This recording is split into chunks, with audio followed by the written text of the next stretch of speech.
Blame it on the alcohol. Blame it on the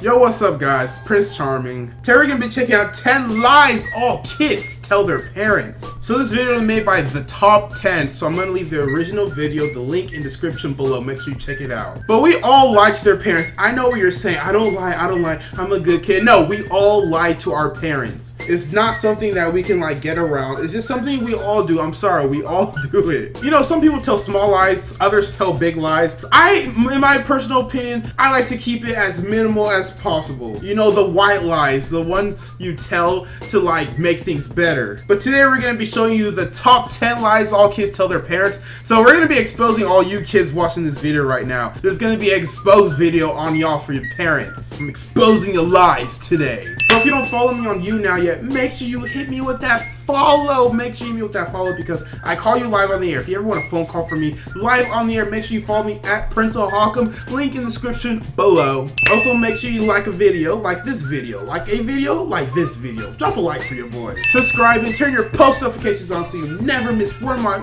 perfect, beautiful videos. And go ahead and comment, what's a common lie you always tell? A common lie I always tell is I am 5 minutes away. I will tell you I'm 5 minutes away even if I'm an hour away. If I'm in a different city, a different state, a different country, different continent, different planet, different galaxy, anywhere, I'm 5 minutes away. I'm down the street. I'm pulling up. No, enough of this talk. Go ahead and like, subscribe, comment on this video. Let's check out these 10 lies all kids tell their parents. Coming in at number 10, we have can't use computer. Sometimes older kids, such as teenagers, do some questionable things on their computers. Things that they might not want their parents to know about. You gotta be They're honest. experiencing new things and are confused and learning. It's okay, and a lot of teens do it. But when it comes to their parents asking to quickly check their emails on their kid's computer, this can sometimes result in a big fat no. Kids don't want their parents snooping around on what they could be doing, or don't want them to discover something by accident. Parents may be confused when they're told they can't use their kid's computer. Another lie kids tell to avoid their parents using their computers and phones are that it's out of battery. This is usually a lie and simply means the kid wants their privacy. Yeah, our privacy is very important. Like, privacy is a very important thing we all need to have. I don't understand how people can like be so open with their lives. Everybody has secrets. Like, no matter how open you think you are, no matter how outgoing you think you are, everybody has secrets. So everybody deserves privacy if you really think about it. Nobody can really tell everybody anything about them. So yeah, you can't use the computer. The battery died. Stay out of my stuff. And the strange part about it is like, my parents have their own computer, they have their own phone, so why is it magically you need to use mine all of a sudden? Like, what are you up to? Next up is drinking and smoking. If a mom or dad asks their kid about their experience with these things, they're going to have a tough time getting a true answer. Sometimes parents are interested and want to know if their kid's been experiencing things they feel they should advise them on. But whether they've been handed a cigarette by their friend or have taken one of their dads to test it out, they will not admit this. Drinking is another thing kids lie about. Whether they've taken a sneaky sip of dad's whiskey or some of mom's wine, kids will keep their mouth shut if you ask them about it. And as they get older and begin going to parties, expect not to get any details out of a kid if they come back smelling like beer. Honestly, it's part of growing up though, so like, you better hope we do start drinking. I didn't mean it like that. I meant it in a way like, we all do it at some point when we're older or when we're younger. It all happens at a point, so why try to hide it? Why try to like make it seem like it's such a terrible taboo, or however you pronounce it. Like, come on, as long as you use it responsibly, there's nothing wrong with it. I personally don't care for this stuff. Like, I'm this excited, this energetic all the time. So like, trust me guys, this is not an act. It's not a role I'm playing. This is how I really am. So like, whenever it comes to alcohol and drugs, man, it's just like, keep your mouth shut, keep it moving. Next up, we have homework. Have you done your homework? Ain't nobody doing that. If a parent asks their kid this, it's almost 100% of the time going to be a yes. But the percentage of kids telling the truth here will be nowhere near 100%. No kid likes to do their homework and would rather do anything else. Hey, even tidying your room sounds fun when it's compared to homework. So if a kid's in the middle of a video game or binge watching top 10 videos, then they will likely just say, I'm sorry, man, I'm sorry, when really it's at the bottom of their bag. This is a super common lie and a sign of procrastination, which is something many kids face when they have to do schoolwork. Procrastination is the biggest biggest threat to me, honestly. Like, I would be so advanced in life right now, so far in life, if I wasn't such a professional procrastinator. Like, honestly, I can go days and weeks on end. Just putting things off. I'll do it tomorrow. I'll do it when I wake up. I'll do it first thing in the morning. And I know I'm not gonna do it. Like, I know damn well I am not gonna do it. But still, I still procrastinate, and I know it's so bad, and I shouldn't do it. I need to stop doing it, but I can't do it. It's so natural to me. I can't. Bro, guys, stop procrastinating and, you know, be a better you. Next up, we have location. You're not finding out my location. Something every kid has done once or twice, or maybe a lot of times. It can be fun to go somewhere you're not supposed to be. Just ask all those North Koreans sneaking into China. It's great.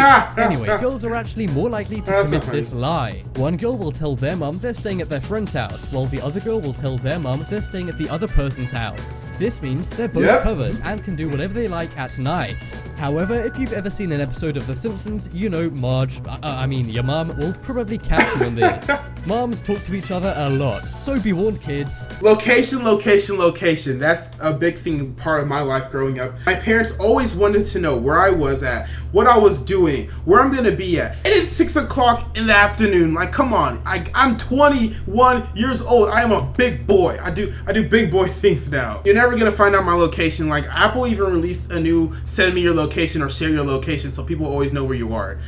I'm glad my parents do not know about that. Next up is friend's mom. If you're a parent and you tell your kid they're not allowed something, you will likely get this response. But Max's mom lets him do it. This is a huge lie that all kids tell their parents. It's a way to guilt trip their parents into allowing them to do things. Or sometimes a way for kids to set new standards for their parents. Like, my friend's allowed to play GTA, eat dinner for breakfast, and cuss, so why can't I? And honestly, why can't even a way for kids to persuade their parents to buy them things. For example, if a kid's being told they can't have something, they will say their friend's mum would have bought it for their friend. The only problem with this lie is that it's been going on for generations. So your parents probably also told this lie, meaning they see right through you. Bad luck, kids. I never actually used that lie because it never really worked for me, because my parents don't really care if the friend's mom or friend was allowed to do it. They do not care. They're raising their own child. They do not listen to advice of outsiders, like they like to call them. Next up is I don't know. We've covered how all kids lie, but this does not mean that all kids are good liars. Quite the contrary, in fact. A lot of kids are very innocent, so instead of thinking of something smart to answer a question, they will just say, I don't know. If their mum asks something like, who took that cookie? Then kids are quite inclined to just say, I don't know. This is an example of younger kids' innocence and how transparent they can be. This happens a lot with younger kids, but unfortunately for parents, older kids will wise up and won't tell such an obvious lie. Yeah, IDK is the most basic lie in the book. That's like the last minute lie. I don't know, because you, trust me, you know. Next up is the blame game. This is one very common lie kids with siblings tell. If a vase is knocked over and breaks, then get ready for siblings to argue about who did it. A lot of kids will blame things that go wrong on their siblings. And if they don't have siblings, then a lot of kids blame their pet. This can lead to some big arguments for siblings and a lot of confusion for parents. But it is a common and effective lie that many kids tell. Blame it on the alcohol, blame it on the Yeah, if you play the blame game, you know, that never really works well, especially on your dog. Come on, your dog can't be responsible for everything bad going in your life. Next up is sick day. We all like a day off, but sometimes school gets in the way of that. So to get around this, kids will fake heat up their thermometer and make groaning sounds to try and get some sympathy from their parents. When their mom or dad is sold and tell their kids they can have the day off, this is when celebration begins. Many kids say they're sick, but then spend their day doing as they like. School can be tough, and it's nice to have a fake sick day off. Almost every kid has done this, and it's not a big deal unless you miss weeks and weeks of school. Yeah, we all get magically sick at some point. Cause come on, we all need a break from school. There's nothing wrong with it. We all need a break at some time. School is stressful. It can get pretty tough. So faking a sick day is like getting you through it in a way. And parents know, like, come on guys, they know damn well you're not really sick. They're just playing along with it, like, okay, we'll give him his day off. He did put in a lot of hours last week. We'll give him his day off. Next up, we have first thing tomorrow. Oh. This is another way kids procrastinate. And surprise, surprise, this often applies to schoolwork. Kids are often having fun, so if their parent tells them they have to do something boring, they'll likely just say they'll do it tomorrow. The problem is, tomorrow turns into the next day, and then the next day, and so on. This is a way many kids get out of chores and homework, but no matter how many times kids say this, they usually end up having to do it eventually. Next. Yeah, but come on, I'll do it tomorrow. I'm really gonna do it tomorrow this time. I promise you, I'll really do it tomorrow. Guys, that is just so terrible. Once you say I'll do it tomorrow, just accept the fact that you're a procrastinator now. Welcome to the family. Next up, we have I Can't Pause. Almost every kid likes playing video games, whether it be Donkey Kong 20 years ago or FIFA 17 Sometimes today. you really but can't it pause. can be super annoying when a parent tells you to stop playing and do chores or homework. So instead of stopping playing, a lot of kids will just say they can't pause their video game. They may be able to, but don't want to, so they'll just say they can't. And as most parents don't know the inner workings of video games, this works pretty well. I haven't been much of a gamer, but I did use that a lot of times. Whenever I was playing like a game like Final Fantasy, and they have beautiful, amazing cutscenes, so you don't want to like really pause it. You always want to just watch it. I'll tell them I can't pause it. It's a cutscene. Oh, I can't pause it, and it did work most of the time. It actually did work. So that was it for this video, guys, and I hope you enjoyed it. For all you kids lying to their parents, I'm sorry I had to expose your lies. I'm so sorry I had to do it, but I hope you enjoyed this video nonetheless. Make sure you like, subscribe, and comment on this video if you want to reply from yours truly, Prince Charming. My name is Prince of Hawkham. Stay charming, my friends.